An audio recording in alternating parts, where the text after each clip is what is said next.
Olá, graça e paz. Eu sou Luiz Oliveira e você está no canal Auxílio EBD. Estamos comentando a revista Lições Bíblicas Adultos da CPAD. Estamos hoje iniciando uma nova revista, a revista do terceiro trimestre de 2020, que é esta revista. O título dela é Princípios Divinos em Tempos de Crise, a reconstrução de Jerusalém e o avivamento espiritual como exemplos para os nossos dias. Meus irmãos, vocês se lembram que no trimestre passado, quando a CPAD anunciou que não iria fazer uma nova revista, nós até iniciamos aquele sistema de votação, para que os irmãos indicassem as revistas que quisessem que nós falássemos aqui, nós ministrássemos a respeito dela aqui no canal. Mas agora, no final do mês passado, a CPAD se posicionou novamente dizendo que iria fazer um relançamento. Na realidade, meus irmãos, esta revista, escrita pelo pastor Eurico Bergstein, é uma reedição dessa revista do terceiro trimestre de 93. Vejam. Essa daqui é uma reedição. O texto da lição é exatamente igual ao de 93, porém os subsídios são diferentes, eles atualizaram os subsídios para essa revista e também o título dela é diferente. A revista de 93 tem como título Avivamento, uma necessidade nos dias atuais. Vejam aqui. E essa daqui é Princípios Divinos em Tempos de Crise. Mas o conteúdo das duas, o conteúdo da lição das duas revistas, é exatamente o mesmo. A lição de número 1, que trataremos hoje, tem como título Daniel ora por um despertamento. Esse novo título da revista é bem sugestivo, pois aponta para alguns princípios a serem utilizados, não apenas, mas principalmente em tempos de crise. Estudaremos hoje o poder da oração de alguém que era considerado justo diante de Deus. E já no início eu gostaria de definir a palavra despertamento, que nada mais é do que sair do estado de dormência espiritual e, entre aspas, acordar para a necessidade que temos de nos aproximarmos do Deus Todo-Poderoso. Então que os irmãos já tenham isso em mente, oração para o despertamento. Sairmos dessa sonolência espiritual para nos aproximarmos do Deus Todo-Poderoso em oração. O textuário da lição está na Epístola de Tiago, no capítulo 5, versículo 16, e nos diz: Confessai as vossas culpas uns aos outros e orai uns pelos outros, para que sareis.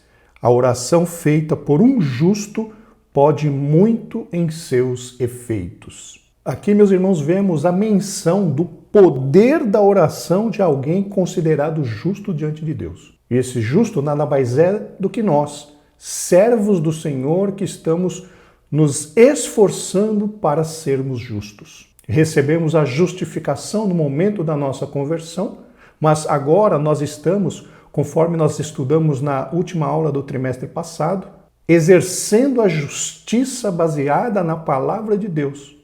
E exercendo esta justiça, nos tornamos ou reforçamos a nossa posição de justos diante do Senhor nosso Deus. A verdade prática nos ensina, o crente dedicado à oração pode exercer influência no céu, na terra e até sobre os poderes malignos. A oração, meus irmãos, é o meio de nos ligarmos ao Deus Todo-Poderoso, ao Deus Infinito. Pois é através dela, da oração, que podemos encontrar a Deus. Leamos o que diz Jeremias 29:13 na Almeida Revista e Corrigida.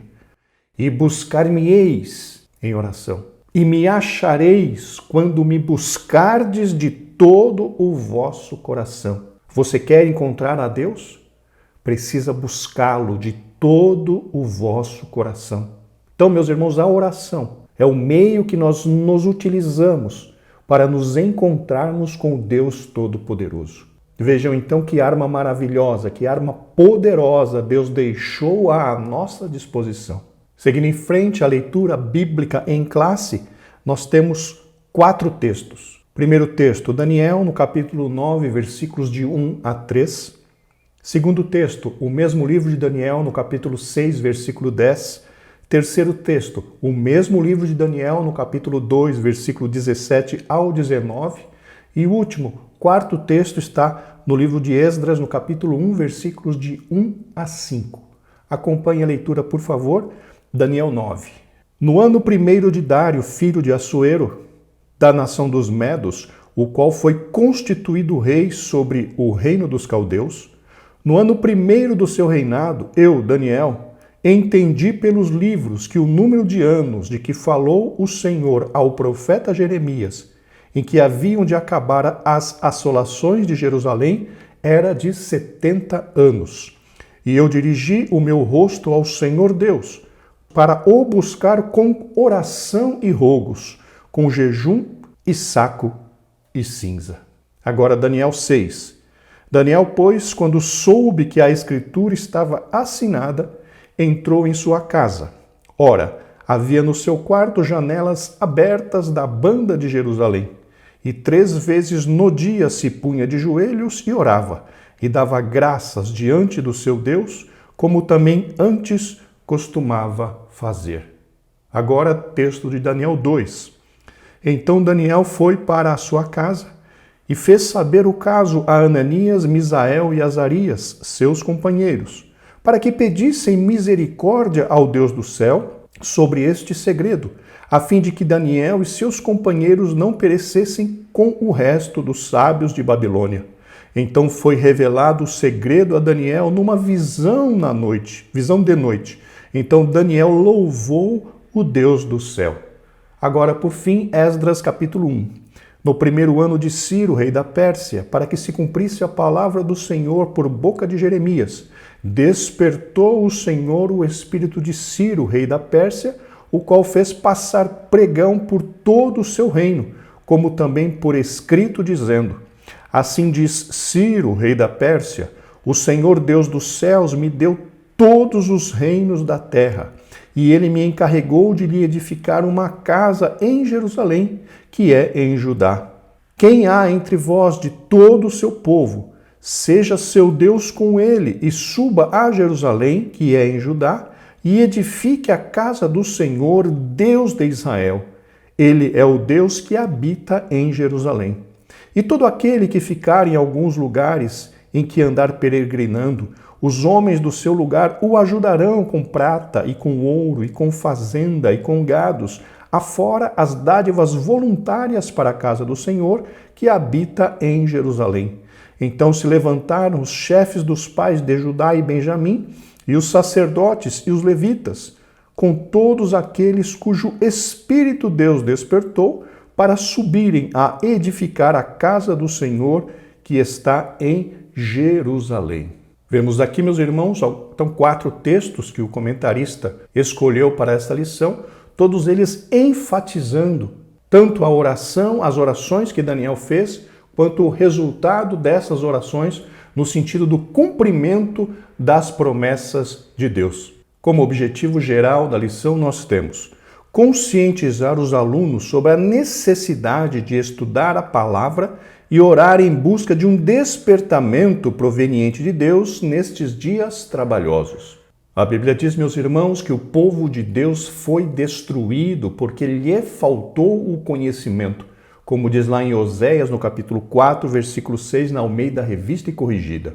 Precisamos orar e buscar o conhecimento que provém das Sagradas Escrituras, para que possamos vencer as batalhas espirituais que se nos apresentam. Como objetivos específicos nós temos, para o tópico 1, apresentar os motivos que levaram Daniel a ser despertado para a oração.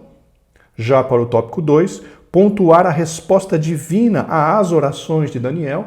E, finalmente, para o tópico 3, destacar o resultado de um despertamento proveniente de Deus. Antes de iniciarmos o comentário da lição, como sempre faço, gostaria de lembrar aos irmãos que o roteiro deste vídeo estará disponível para download. O link estará na descrição deste vídeo, ou se você está assistindo este vídeo através do nosso site Estudantes da Bíblia, o link para download do roteiro estará logo abaixo da janelinha do vídeo. Isto posto, vamos para a introdução. Os crentes fiéis brilham como a luz e resplandecem no meio de uma geração corrompida e perversa. O Senhor Jesus, durante a ministração do que chamamos Sermão do Monte, deixou claro que nós cristãos precisamos ser luz neste mundo. E ser luz, meus irmãos, significa deixar que Deus, a luz verdadeira, se manifeste através de nós, seja por palavras, seja através dos comportamentos, das nossas atitudes e das nossas intenções. Devemos irradiar das nossas vidas a presença do Espírito Santo em nós, através da demonstração de cada uma das virtudes do fruto do Espírito. É através das nossas vidas que as pessoas que nos rodeiam podem conhecer ao Deus Todo-Poderoso. Que Deus nos dê da sua graça, meus amados irmãos, para apresentarmos Deus para as pessoas que estão à nossa volta. Continuando, assim era Daniel, quando no ano 606 a.C. foi levado cativo para a Babilônia, conforme diz lá em Daniel 1, do versículo 1 ao 4, depois do versículo 6. Era ainda muito jovem, tinha cerca de 15 anos. Muitos anos depois, Daniel gozava de elevado conceito no reino da Babilônia. Todos nós, meus amados irmãos, conhecemos a história de Daniel. Um jovem que decidiu ser fiel a Deus, independente da situação ou do local onde ele estivesse vivendo. E por conta desta fidelidade, meus queridos irmãos, tanto a Deus quanto em todos os trabalhos que ele executava, Deus o exaltou grandemente na terra do exílio. Então vejam que é importante nós notarmos isso. Daniel não foi fiel apenas a Deus. Daniel também foi fiel em todos os trabalhos que ele executava. Foi fiel a todas as pessoas para quem ele trabalhou. E essa é uma das características que Deus requer de nós, fidelidade. Fidelidade a Deus em primeiro lugar, mas fidelidade à nossa esposa, fidelidade ao nosso patrão, ao nosso empregador, fidelidade à nossa palavra, pois a Bíblia diz que seja o vosso falar sim, sim e não, não, pois o que passa disso é de procedência maligna. Então, meus amados irmãos, somos compungidos por Deus a sermos fiéis. Seguindo em frente, o ponto central da lição nos diz: precisamos estudar a palavra e orar por despertamento espiritual, conforme nós já vimos ali na verdade prática e no objetivo geral. Vamos então agora para o tópico 1. Daniel foi despertado para orar. Queridos irmãos, é muito importante nós mencionarmos algo a respeito deste tópico. Aqui está dizendo que Daniel foi despertado a orar, mas esse despertamento foi para que Daniel orasse por um objetivo específico, porque Daniel já tinha desenvolvida uma vida de oração. Daniel já orava, Daniel já tinha esse hábito de buscar a Deus pelo menos 3 vezes por dia. Então que fique claro para os irmãos que esse despertamento não foi para desenvolver uma vida de oração, e sim para que Daniel se focasse, em buscar uma determinada resposta diante de Deus. Então esse despertamento de Daniel para a oração foi para que ele buscasse um objetivo específico e não para que ele desenvolvesse uma vida de oração.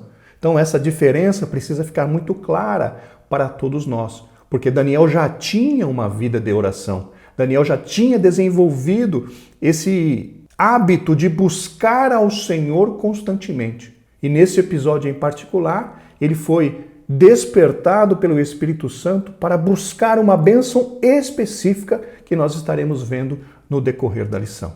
Voltando então agora para o texto. Ao ler o profeta Jeremias, basicamente Jeremias 29:10, ele observou que os 70 anos de cativeiro na Babilônia estavam para findar. Além de Jeremias 29:10, meus amados irmãos, nós temos uma outra referência em relação a essa questão de 70 anos de cativeiro, também no livro de Jeremias, porém no capítulo 25, versículos 11 e 12. Vamos ler esses 2 versículos na Almeida Revista e Corrigida. E toda esta terra virá a ser um deserto e um espanto, e estas nações servirão ao rei da Babilônia 70 anos. Acontecerá, porém, que, quando se cumprirem os 70 anos, visitarei o rei da Babilônia, e esta nação, diz o Senhor, castigando a sua iniquidade e a da terra dos caldeus. Farei deles um deserto perpétuo. Então vejamos, meus amados, que não foi apenas em Jeremias 29:10 que havia essa promessa de 70 anos, mas também em Jeremias 25, 11 e 12, nós encontramos também esta palavra referente aos 70 anos de cativeiro. Aqui em Jeremias 25, fala no termo genérico, que as nações serviriam a nação da Babilônia durante 70 anos e depois Deus viria com um juízo sobre a Babilônia por conta da sua iniquidade. Então, aqui em Jeremias 25 fala de uma forma mais genérica, porém, em Jeremias 29, o texto é mais direcionado para o caso dos judeus, o caso de Israel. Continuando então, todavia, ainda não era possível notar qualquer sinal de que alguma coisa estivesse acontecendo na direção de uma mudança radical. Assim, Daniel começou a orar com jejum, cobrindo-se de pano de saco e cinza, em sinal de profunda tristeza, e orou com perseverança. Queridos irmãos, segundo o pastor Hernandes Dias Lopes, quando Daniel entendeu a respeito da profecia, que tratava do tempo de exílio da nação de Israel, ainda faltavam 2 anos para que se cumprisse esse tempo profetizado. E ainda segundo o pastor Hernandes, 2 anos antes de se cumprir a promessa de Deus, Daniel não estava vendo nenhum sinal de quebrantamento, nenhum sinal de arrependimento no povo de Israel. Por conta disso, Daniel se mobiliza para buscar ao Senhor, confessando os pecados, suplicando graça, suplicando misericórdia e, conforme a Bíblia diz, se colocando na brecha por causa do povo de Israel. Então vejam que interessante. O pastor Hernandes dizendo que 2 anos antes do cumprimento da promessa de Deus de 70 anos de cativeiro, Daniel percebeu que não havia mudança, o povo estava dormindo, o povo estava como se nada fosse acontecer. E como Daniel observou a proximidade do tempo do cumprimento da bênção, ele passou a buscar ao Senhor com oração, com jejum, com humilhação, se colocando na brecha, intercedendo pelo povo a Deus, para que realmente a promessa de Deus viesse a se cumprir na vida de todos eles. Em frente, subtópico 1, Daniel vivia uma vida consagrada a Deus. Isto dava-lhe condições de orar. A Bíblia diz, a oração dos retos é o seu contentamento e ele escutará a oração dos justos. Aqui, queridos irmãos, o comentarista enfatiza, ou dá ênfase, dá importância à questão da vida consagrada a Deus que Daniel tinha. E aponta aqui para 2 promessas bíblicas de que Deus tem contentamento na oração do justo. Outro ponto interessante a respeito de Daniel é que o próprio Deus, meus amados irmãos, dá testemunho a respeito de Daniel. Além de Daniel ter recebido palavras como és muito amado, lá em Daniel 9:23, e também homem muito desejado, em Daniel 10, versículo 11, na Almeida Revista e Corrigida, Deus incluiu Daniel na lista seleta de homens que tinha a justiça que agradava a Deus. Leamos Ezequiel no capítulo 14, versículo 14, na Almeida Revista e Corrigida. Ainda que estivessem no meio dela 3 homens, Noé, Daniel e Jó. Eles, pela sua justiça, livrariam apenas a sua alma, diz o Senhor Jeová. Entendam, irmãos, que interessante esta lista de Ezequiel 14.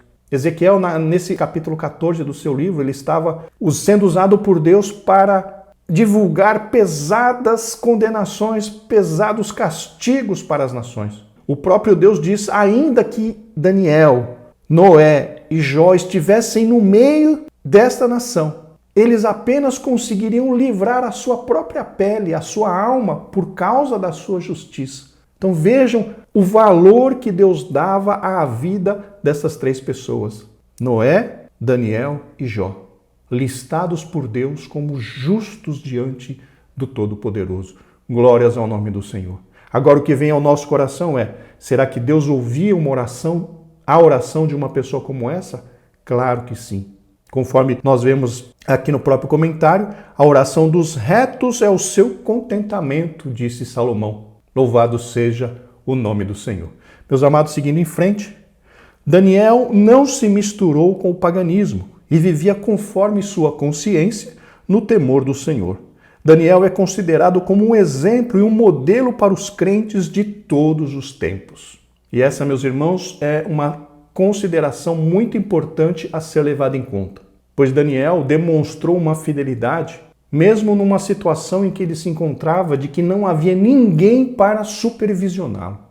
Daniel 1 diz que os jovens foram deportados para a Babilônia, ou seja, foram tirados do seio da sua família, separados dos seus parentes e foram levados para uma nação desconhecida. Ou seja, enquanto Daniel estava na Babilônia, o seu pai não estava lá para instruí-lo, para ensiná-lo, para aconselhá-lo o que ele deveria fazer. Daniel estava, como algumas pessoas dizem, entre aspas, por sua própria conta. Porém, conforme nós vemos pelas Sagradas Escrituras, Daniel tinha convicção, meus amados irmãos, a respeito de quem era o Deus que ele servia. Em resumo, meus amados irmãos, Daniel nos ensina que nós precisamos ter convicção de quem Deus é e principalmente de qual é o Deus que nós servimos, que é um Deus que vê, que conhece, que entende todas as coisas e que também, meus irmãos, é um Deus a quem nós deveremos prestar conta a respeito de tudo o que fizermos. Leamos o que diz a carta de Paulo aos Romanos, no capítulo 14, versículo 12, na Almeida Revista e Corrigida. De maneira que cada um de nós dará conta de si mesmo a Deus. Que nós possamos ter isso sempre em mente, meus amados irmãos. Mesmo que o homem não esteja vendo, Deus está nos vendo. Mesmo que alguém consiga enganar os seus pais, consiga enganar sua esposa, seu marido, seu pastor, ninguém consegue enganar ao Deus Todo-Poderoso. Ninguém consegue esconder ou se esconder diante do Deus Todo-Poderoso. O Salmo 139 é muito claro. Para onde me irei da presença do Senhor não há condição. Então, meus queridos irmãos, Daniel tinha esta convicção de que não importava de onde ele estivesse, Deus estava ali, tanto para abençoá-lo, quanto para cobrá-lo em relação às suas atitudes erradas. E Daniel tomou a melhor decisão da sua vida, ser fiel ao Deus Todo-Poderoso. E por conta disso, conforme nós já mencionamos, ele foi grandemente abençoado ali na terra do seu exílio. Inicialmente Babilônia, depois entre os Medo-Persas, enfim. Ele passou ali os seus 70 e poucos anos, sendo abençoado por Deus, experimentando a graça, a glória, a misericórdia e o amor deste Deus maravilhoso. Seguindo em frente, meus queridos irmãos, subtópico 2, a estatura espiritual de Daniel capacitava-o para enfrentar verdadeiros combates em oração. Muitos crentes não conseguem servir de ajuda decisiva com as suas orações, porque nunca chegaram a experimentar o que significa combater em oração, o que significa perseverar firmemente em oração. Somente visitam, de vez em quando, o culto de oração. Queridos irmãos, podemos dizer que esta questão da perseverança na oração é uma das coisas mais difíceis de serem encontradas atualmente. São poucos aqueles que se propõem a orar até receber a sua resposta. Inclusive, essa questão da perseverança é enfatizada, é valorizada pelo Senhor Jesus, quando ele contou a parábola chamada a parábola do juiz iníquo, que encontramos em Lucas 18, versículos 1 ao 8. Ali nesta parábola, Lucas fala claramente, sobre o dever de orar sempre e nunca desfalecer. Porém, uma outra coisa que nos chama a atenção muito fortemente, meus amados irmãos, foi o que o Senhor Jesus disse ali no versículo 8. Digo-vos que depressa lhes fará justiça. Quando, porém, veja bem, quando, porém, vier o Filho do Homem, porventura achará fé na terra? Que fé é essa, meus amados irmãos? É a fé que nos move para a perseverança. A fé que nos move para continuar buscando até que nós recebamos uma resposta de Deus. O Senhor Jesus enfatizou, deu muita ênfase a essa importância de sermos perseverantes, ou seja, buscarmos a Deus até obtermos a resposta. Mas ele mesmo faz uma pergunta: quando vier o Filho do Homem, será que porventura achará esta fé perseverante? O Senhor Jesus aponta para a necessidade que nós temos de desenvolver uma fé viva, para que junto com esta fé viva possamos desenvolver uma vida de oração. Porque, meus amados irmãos, a nossa oração tem que estar baseada na nossa fé. Lá em Hebreus, a Bíblia fala que sem fé é impossível agradar a Deus. Porque é necessário que aqueles que se aproximam de Deus creiam que Ele existe e que é galardoador daqueles que o buscam. O que significa isso, meus queridos irmãos? Uma vida de oração precisa estar apoiada numa fé viva, pois fé morta não nos faz orar. Fé morta faz-nos orar, quando faz-nos orar, é uma oração mecânica e Deus não quer uma oração mecânica. Nós já lemos agora há pouco: e me achareis quando me buscardes de todo o vosso coração. A busca que dá resultado é a busca com fé, a busca de todo o nosso coração. É necessário que aqueles que se aproximam de Deus creiam que Ele existe e que é galardoador daqueles que o buscam. Vejam então, meus irmãos, o segredo. A perseverança está em nós desenvolvermos uma fé viva, uma fé naquele que tudo pode. Glórias ao nome do Senhor para sempre. Seguindo em frente, meus queridos irmãos, Daniel, porém, tinha por hábito orar 3 vezes ao dia. Quando sua própria vida, bem como a de seus amigos e a de todos os sábios da Babilônia, estava em perigo, Daniel alcançou o livramento e a vitória através da oração. Daniel era, portanto, experiente na vida de oração. A este respeito, meus irmãos, temos bastante conhecimento, pois o livro de Daniel é muito claro em nos passar esta informação, em nos passar esta experiência a respeito das vitórias que Daniel alcançou através da oração. Porém, nesta aula, meus irmãos, nós não conseguimos fazer uma explanação bem profunda a respeito do que é oração, dos tipos de oração. Mas precisamos pelo menos mencionar. O pastor Cláudio Honor de Andrade cita pelo menos 5 propósitos da oração. O primeiro propósito é buscar a presença de Deus. O segundo propósito da oração é agradecer a Deus pelos favores imerecidos. O terceiro propósito é interceder pelo avanço do reino de Deus. Já como quarto propósito, apresentar a Deus nossas necessidades. E por último, quinto propósito, confessar a Deus nossos pecados e faltas. Então, queridos irmãos, vejam que estes 5 propósitos são, no mínimo, existem vários outros propósitos de oração, mas estes são, no nosso entendimento, os 5 mais importantes. Buscar a Deus, buscar a presença de Deus, agradecer a Deus pelos favores imerecidos, interceder pelo avanço do reino de Deus, apresentar a Deus nossas necessidades e, por fim, confessar a Deus os nossos pecados e culpas. Devemos, meus amados irmãos, orar ou incluir nas nossas orações estes 5 propósitos, justamente com o objetivo de desenvolvermos uma vida de oração, assim como fez Daniel.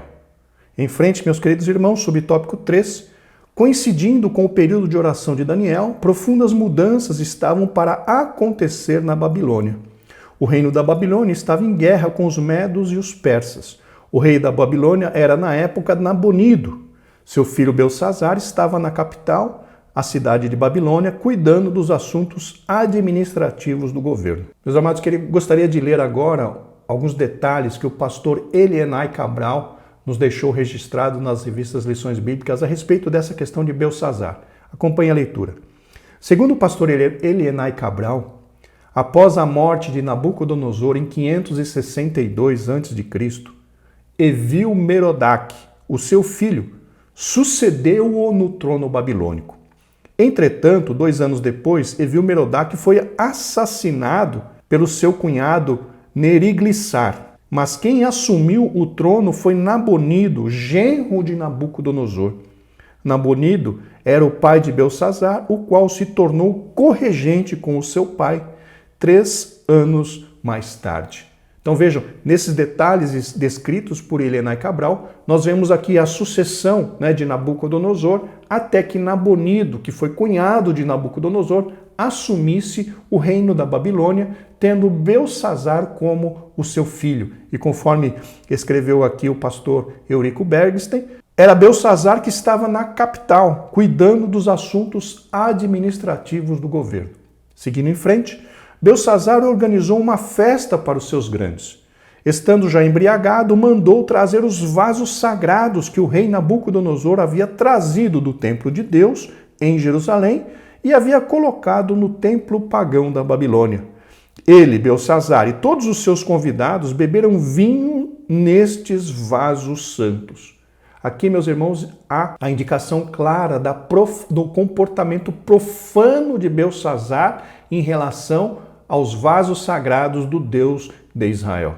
Inclusive, o próprio pastor Helena Cabral classifica Belsazzar como devasso, cruel e profanador.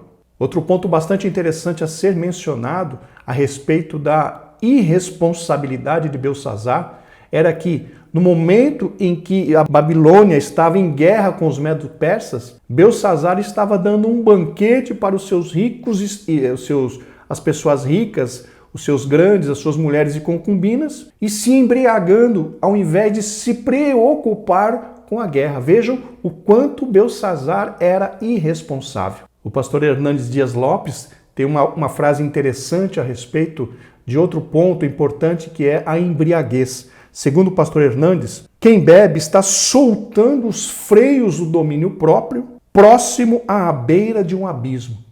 O que significa isso? Quem se embriaga, meus irmãos, acaba perdendo toda a temperança, todo o domínio próprio, todo o freio da sua vida, porém, muito próximo de um abismo. E foi justamente isso que aconteceu na vida de Belsazzar. Ele estava embriagado, na iminência de ser destruído, e ele juntou tudo isso com a profanação dos vasos sagrados do Deus de Israel. Mandou buscar os vasos e os profanou, porque bebeu vinho neles, tanto ele como o rei, como as suas mulheres, as suas concubinas e as pessoas que estavam ali. Desprezou a santidade do Deus de Israel e pagou muito caro por isso. Em frente, houve então uma intervenção divina.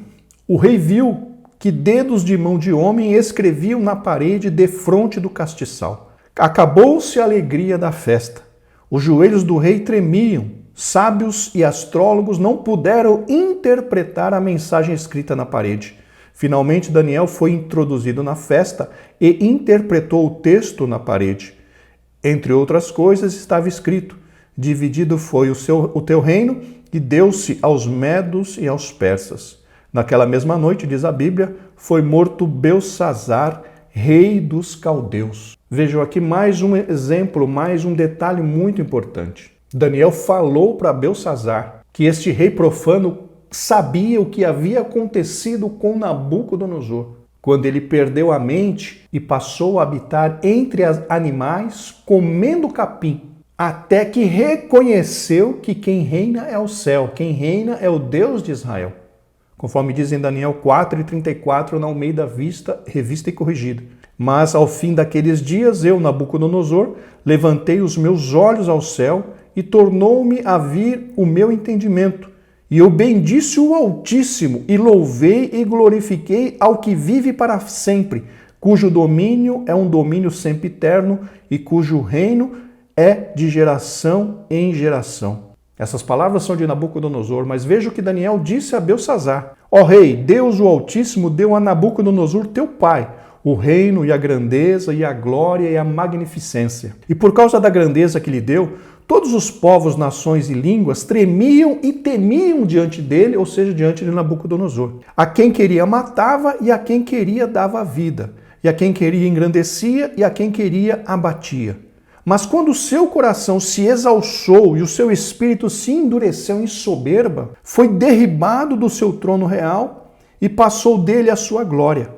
E foi tirado dentre os filhos dos homens e o seu coração foi feito semelhante ao dos animais. E a sua morada foi com os jumentos monteses. e fizeram-no comer erva como os bois, ou seja, Nabucodonosor comeu capim, e pelo orvalho do céu foi molhado o seu corpo, até que conheceu que Deus, o Altíssimo, tem domínio sobre os reinos dos homens e a quem quer constitui sobre eles. E tu, seu filho Beltsazar, não humilhaste o teu coração, ainda que soubesse de tudo isso. Esse texto está em Daniel, no capítulo 5, versículos 18 ao 22, na Almeida Revista e Corrigida. Vejam então que Daniel foi enfático com Beltsazar. Você sabia de tudo isso que aconteceu com Nabucodonosor, mas você não se humilhou, você não o aceitou, você profanou os vasos do Deus de Israel, o Deus Altíssimo, e por conta disso o seu reino foi dividido. E vejam, meus irmãos, o que aconteceu. Naquela mesma noite, Beltsazar foi morto. Deus não lhe deu outra oportunidade porque ele foi um profanador. Deus nos guarde, meus irmãos, de profanar a santidade do Deus Todo-Poderoso, porque Deus é amor, mas também Deus é justiça. E a Bíblia diz, horrenda coisa é cair nas mãos do Deus vivo. Que Deus nos dê da sua graça para continuarmos fiéis. Seguindo em frente, meus amados irmãos, chegamos ao tópico 2. A resposta às orações de Daniel. Daniel havia orado lembrando-se da promessa de Deus registrada pelo profeta Jeremias. Vos visitarei e cumprirei sobre vós a minha boa palavra, tornando-vos a trazer a este lugar. Conforme Jeremias 29:10. Nós já tratamos disso anteriormente. Seguindo em frente, com a queda do reino babilônico e com o início do governo do rei Ciro, as coisas evoluíram com muita rapidez, deixando todos surpreendidos e admirados. Isso nos mostra, meus irmãos, que quando Deus quer operar, Ele usa a quem quer. Leamos Isaías 43:13 na Almeida Revista e Corrigida. Ainda antes que houvesse dia, eu sou, e ninguém há que possa fazer escapar das minhas mãos. Operando eu, quem impedirá? Quando Deus quer operar, meus amados irmãos, não há impedimento para a sua operação, o seu trabalhar. Deus é soberano, glórias ao nome do Senhor. Em frente, subtópico 1. A Bíblia relata o que realmente aconteceu. No primeiro ano de Ciro, rei da Pérsia, para que se cumprisse a palavra do Senhor, por boca de Jeremias, despertou o Senhor o espírito de Ciro, rei da Pérsia, o qual fez passar pregão por todo o seu reino, como também por escrito, dizendo: assim diz Ciro, rei da Pérsia, o Senhor, Deus dos céus, vejam, o Senhor, Deus dos céus, me deu todos os reinos da terra, e ele me encarregou de lhe edificar uma casa em Jerusalém, que é em Judá. Quem há entre vós de todo o seu povo? Seja Deus com ele, e suba a Jerusalém, que é em Judá, e edifique a casa do Senhor, Deus de Israel.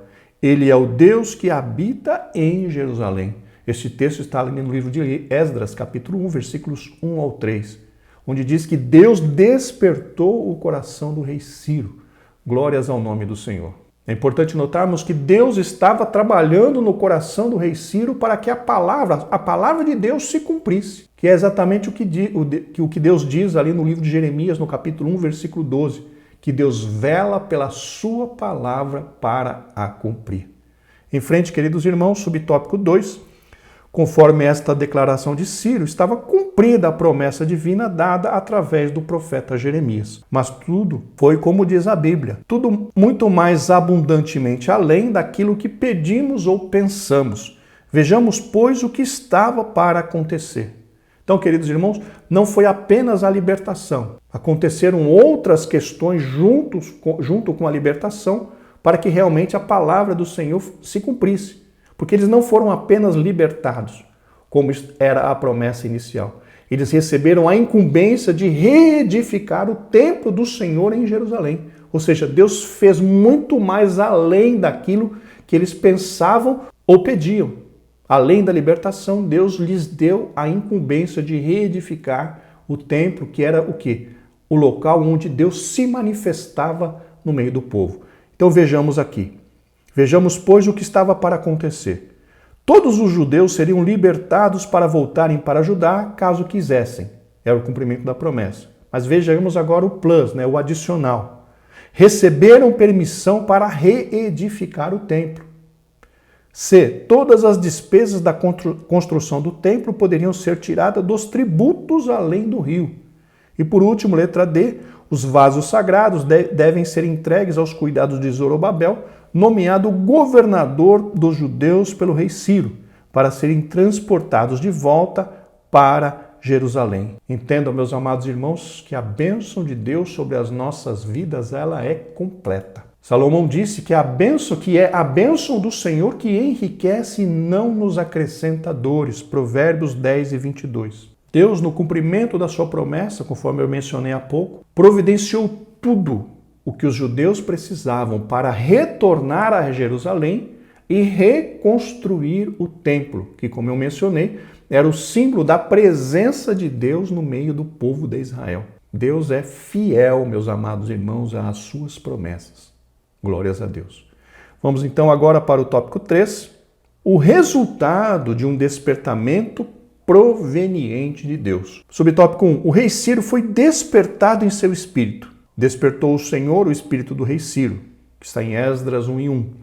Talvez por meio de seu contato com Daniel, é que Ciro veio a conhecer a Deus e talvez até mesmo o adorasse. Queridos irmãos, esse comentário do pastor Eurico Bergstein nos faz meditar. Esdras 1 diz que foi no primeiro ano do reinado de Ciro que Deus veio a despertar o coração do rei. Se foi por seu contato com Daniel que Ciro se converteu tão rapidamente, isso nos mostra mais um milagre operado pelo Deus Todo-Poderoso. Porque, conforme eu disse, foi no primeiro ano que saiu o decreto de Ciro. O primeiro ano que Ciro mencionou que o Senhor é o Deus dos céus. Ou seja, em tão pouco tempo de contato com Daniel, será que foi neste momento, nesse período, que Ciro se converteu a Deus? Se foi, como eu disse aos irmãos, é mais a demonstração de um grande milagre operado por nosso Deus. Glórias ao nome do Senhor. Seguindo em frente, meus queridos irmãos, Ciro teve uma experiência pessoal com Deus no seu coração e passou a compreender as realidades de Deus que ele antes ignorava. A realidade é que a Bíblia não nos dá detalhamento a respeito de como aconteceu isso, mas ela diz, nas declarações de Ciro, que ele conhecia realmente ao Deus dos hebreus. Então, quer seja através da proximidade e pregação de Daniel, quer seja anteriormente por algum outro trabalhar de Deus, o certo é que Ciro conhecia ao Deus dos céus, ao Deus dos hebreus. Em frente, meus queridos irmãos, item A, Ciro passou a ver Deus como o Senhor dos céus. O grande rei Nabucodonosor demorou a aprender esta lição. Realmente, conforme comentamos anteriormente, Nabucodonosor precisou comer capim, meus amados irmãos, para reconhecer a soberania do Deus de Israel. Com Ciro já foi diferente. No primeiro ano do seu reinado, ele já usado por Deus, abençoou os israelitas, fazendo com que, ou sendo um instrumento de Deus para que a promessa do Senhor se cumprisse na vida dos seus servos. E pela declaração de Ciro, conforme nós já lemos, ele realmente conhecia ao Deus dos céus. Seguindo em frente, cada despertamento verdadeiro faz com que o homem veja a majestade de Deus, sentindo a sua própria pequenez, o seu pecado e a sua baixeza. Esse despertamento mencionado, meus irmãos, refere-se à compreensão que nós adquirimos a respeito de quem é Deus e também do que ele, Deus, representa. A Bíblia diz, meus amados irmãos, que os céus manifestam a glória de Deus e o firmamento anuncia a obra das suas mãos. Vemos isso lá em Salmos 19, versículo 1, verso 1, na Almeida Revista e Corrigida. Ou seja, a própria natureza manifesta esta majestade de Deus. E quando conseguimos compreender, quando nos conscientizamos disso, somos levados a entender que Deus é o soberano e nós somos apenas criaturas essas dependentes desse Deus Todo-Poderoso. Inclusive, meus irmãos, até o próprio Abraão reconheceu diante do Senhor que era apenas pó e cinza, conforme está ali em Gênesis, no capítulo 18, versículo 27, na Almeida Revista e Corrigida. O próprio Abraão, amigo de Deus, reconheceu que ele era apenas pó e cinza. Isso nos mostra, meus amados irmãos, de que quanto mais nós conhecemos a Deus, mas nós entendemos que somos dependentes dele. E sem a graça, sem a misericórdia e sem o amor de Deus, nada conseguiremos em nossa vida. O próprio Senhor Jesus disse que sem mim nada podereis fazer. Louvado seja o nome do Senhor. Seguindo em frente, Paulo assolava, perseguia, fazia e desfazia. Mas quando encontrou Jesus no caminho de Damasco, caiu por terra e apenas pôde perguntar: quem é, Senhor? Está ali em Atos, no capítulo 9 e versículo 5. A Bíblia diz que ninguém pode dizer que Jesus é o Senhor se não for pelo Espírito Santo. Paulo, meus amados irmãos, precisou ser impactado pelo Senhor para poder acreditar nele. Aquela aparição sobrenatural no caminho de Damasco fez com que Paulo entendesse e reconhecesse que aquele que ele perseguia, o Cristo, era o Senhor de todas as coisas, inclusive da própria vida de Paulo. Por isso que ele diz: quem és, Senhor? Ou seja, assumindo uma posição de servo e assumindo uma posição de que aquele que se apresentou diante dele no caminho de Damasco era realmente o Senhor. E ali Paulo, meus irmãos, foi despertado para a verdade de Deus. Ou seja, ele acordou para a realidade que, até aquele momento, ele tentava negar e perseguir. Louvado seja o nome do Senhor.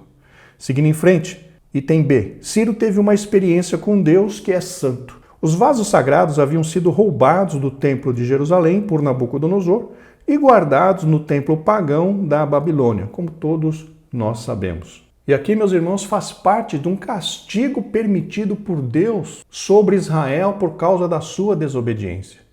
Israel foi desobediente e Deus permitiu que o templo fosse destruído. Mas Deus guardou os vasos sagrados, permitiu que os vasos sagrados fossem preservados e enviados para a Babilônia. Por quê?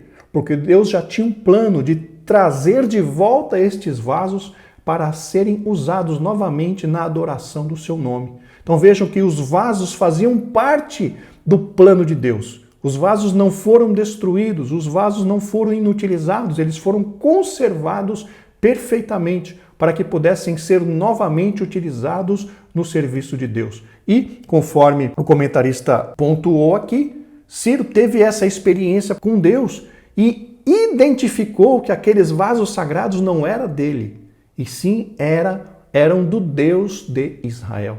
E por conta disso precisavam retornar ao seu lugar de origem. Seguindo em frente, Ciro era agora responsável por eles, e mesmo sendo estes vasos muito valiosos, ele queria voluntariamente devolvê-los, conforme nós acabamos de mencionar. Ciro sabia que aqueles vasos não eram simplesmente ouro e prata. Ele sabia que aqueles vasos eram sagrados, foram consagrados para o uso do Deus de Israel. E ele não teve coragem de reter com ele aqueles vasos, porque ele sabia que aqueles vasos pertenciam ao Deus de Israel e deveriam, conforme mencionamos há pouco, ser devolvidos para o templo para serem usados no serviço do Deus Todo-Poderoso. Glórias ao nome do Senhor. Em frente, assim acontece sempre em cada despertamento verdadeiro. Quando Zaqueu teve um encontro com Jesus, quis devolver o que havia ganho com usura. Na realidade, meus irmãos, no caso de Zaqueu, na minha interpretação, quando entra a verdadeira salvação na vida do homem, há o despreendimento em relação ao seu amor ao dinheiro. Há um desprendimento em relação à sua servidão ao dinheiro. Alguém diz que o dinheiro é um ótimo servo e um péssimo senhor. E aqueles que não conhecem a Deus normalmente utilizam o dinheiro como seu senhor.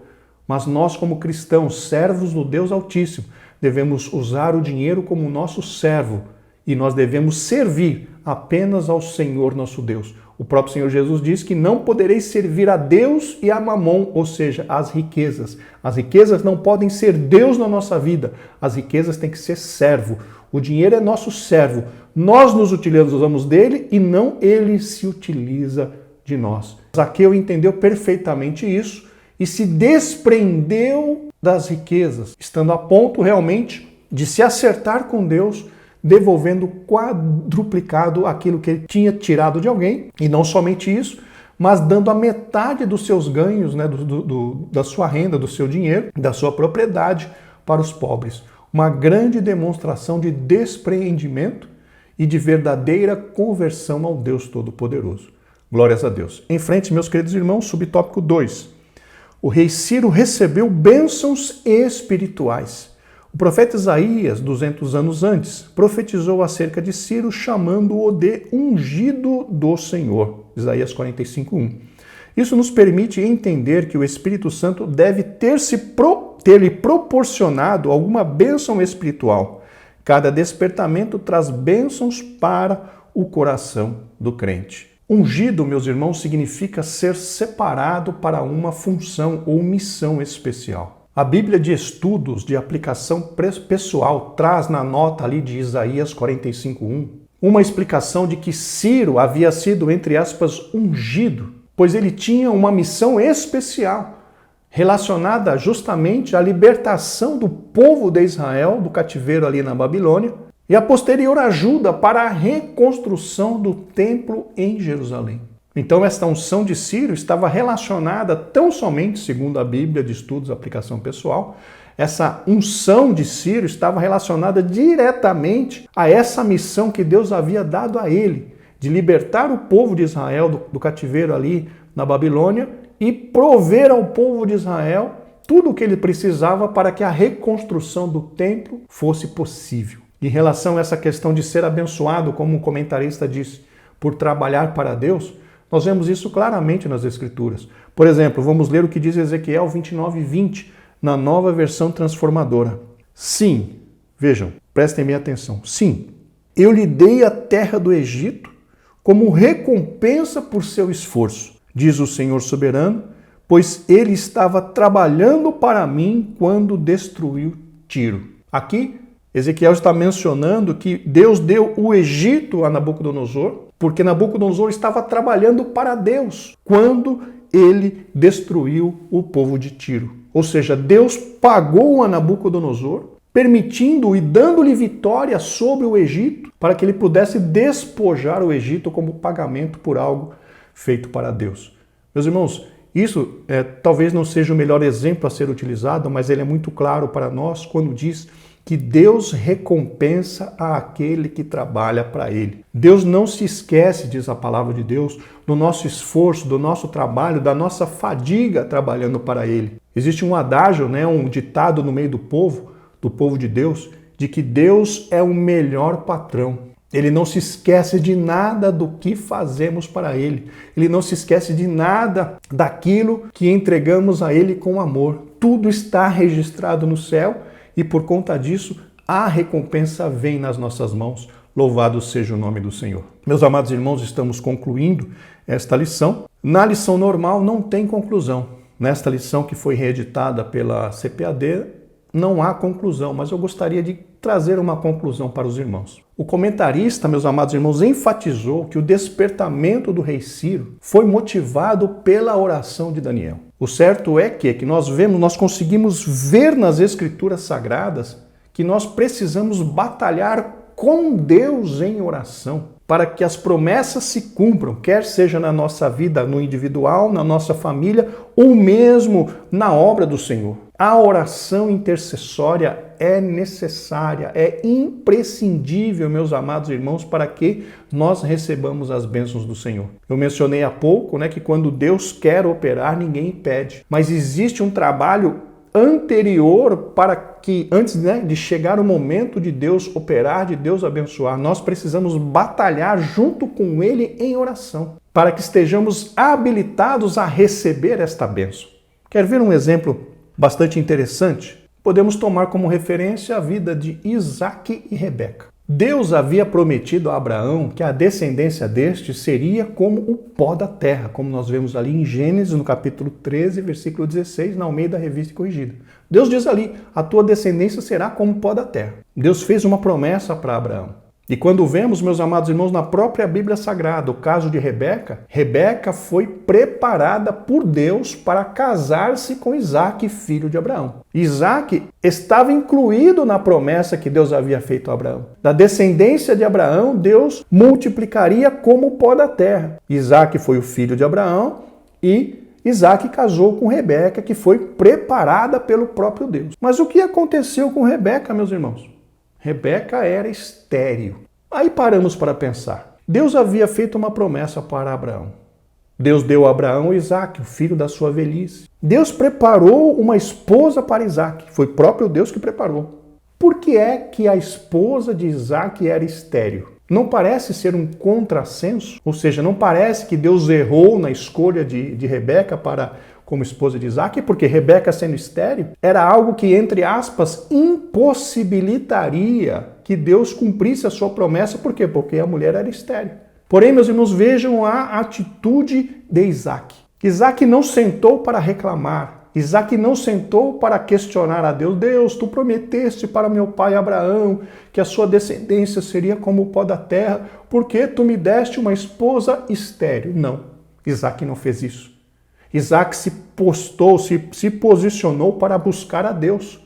Isaque se posicionou para orar, para que a bênção de Deus se cumprisse, a promessa de Deus de bênção se cumprisse na sua vida. E o interessante nós notarmos, irmãos, que Isaque orou 20 anos.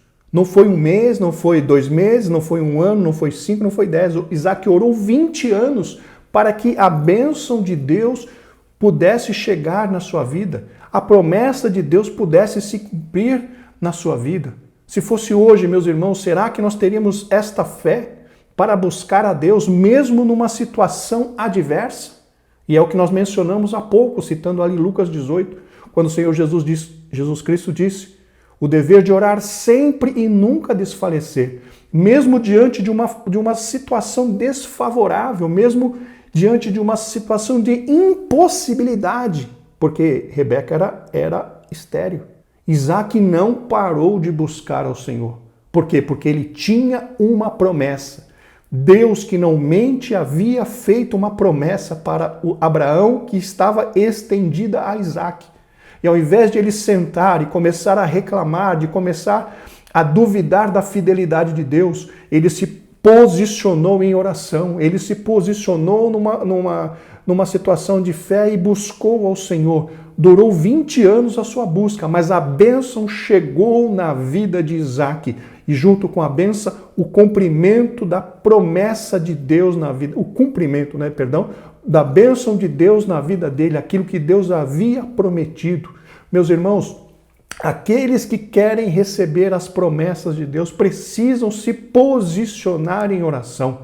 Aqueles que querem receber aquilo que Deus prometeu precisam assumir a responsabilidade de se colocar diante de Deus e orar junto com Deus, combater junto com Deus, para que estas promessas tenham cumprimento nas nossas vidas. Lembrando que nós estamos em batalha espiritual. O reino espiritual não quer que nós sejamos vencedores. O reino espiritual batalha para que nós vivamos em miséria, para que nós vivamos em dificuldade, mas a nós, servos do Senhor, cabe nós nos apegarmos às promessas de Deus, principalmente na Bíblia Sagrada, e nos posicionarmos como guerreiros de oração. Irmãos, apenas a oração é que fará a diferença nas nossas vidas. Deus espera que você e eu assumamos este compromisso de orar até que a resposta venha nas nossas vidas. Você tem promessa de Deus na sua vida?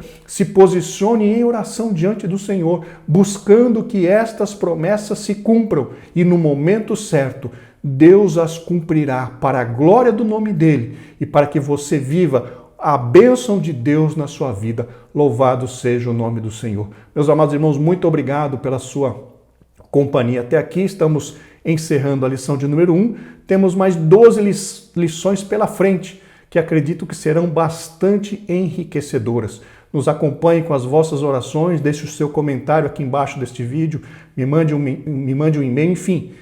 Fique à vontade para entrar em contato conosco. Que Deus vos abençoe, graça e paz.